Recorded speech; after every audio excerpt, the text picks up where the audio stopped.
It's a familiar scene. The NASA indigenous movement of Colombia blocks roads and takes over farms when the government fails to meet their demands. Then the riot police confront them.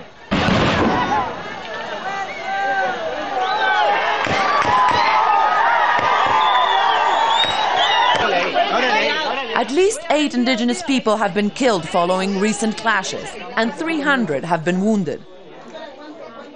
Aida Quilcue, head of the 200,000-strong indigenous movement, says that the current situation is unsustainable. She accuses the government of attempting to kill her. Her husband was killed a week ago when military police fired on their car for allegedly not stopping at a checkpoint. We are being killed, but we are convinced that armed confrontation is not a solution for us. Our response will be a peaceful one of civil resistance. The NASA claim that their lands have been stolen by rich landlords and armed groups who covet their territory. They say they have been pushed higher into the mountains, where it's harder to grow crops. Access to their villages is often only possible by foot.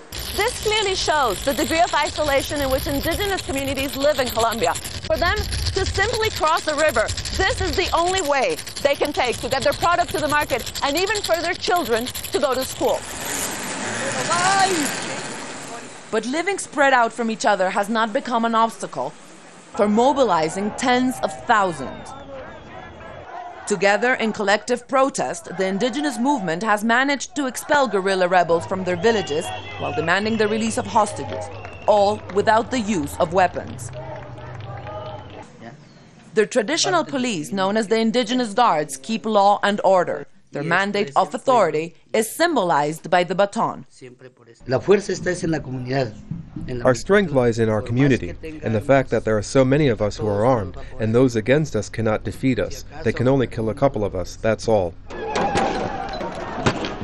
But what began as peaceful resistance has evolved into increasingly violent episodes. So the shot is coming from right here.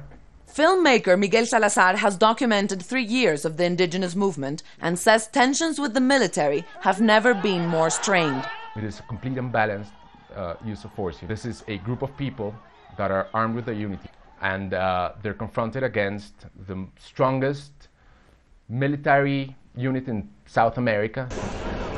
Al Jazeera contacted the Ministry of Defense to ask why force is used against a group that practices nonviolence, but was not given a comment nor granted an interview. Mónica Villamizar, Al Jazeera, Cauca, Colombia.